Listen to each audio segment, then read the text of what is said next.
السلام علیکم، جیسا کہ آپ دیکھ سکتے ہیں درہ ستلج اور درہ راوی درہ چناب کے قریب بہت اونچے درجے کے سیلاب آ چکے ہیں۔ رات گئے لاہور کے کافی علاقے خالی کرا دیے گئے ہیں اور درہ راوی میں بہت اونچے درجے کا رات گئے سیلاب رہا ہے۔ ابھی بھی درہ راوی میں اور درہ چناب درہ ستلج میں ابھی بھی اونچے درجے کا سیلاب کا خطرہ الرٹ جاری کیا گیا ہے،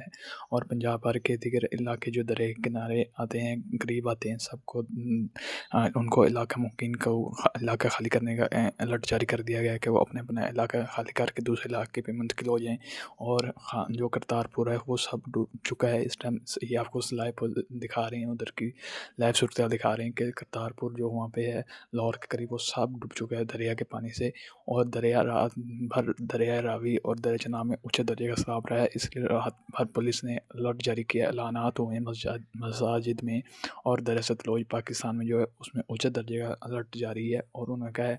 یہ الرٹ ابھی یہاں سے اور بھی اونچے علاقے گزرنے کی امکانات ہیں، اور اس میں ابھی انہوں نے کہا ہے کہ اگر درہ راوی اور درہ چناب کے پاس جتنے بھی امکان جیسے کہ نزدیک مکان ہیں وہ یہاں سے خالی کر کے دوسرے جگہ منتقل ہو جائیں، نہیں تو ادھر اور بھی اونچے درجے کا سیلاب آنے کا خطرہ ہو سکتا ہے۔ تو اس سے بہتر آپ پہلے یہاں سے کہیں اور منتقل ہو جائیں۔ اس لیے یہ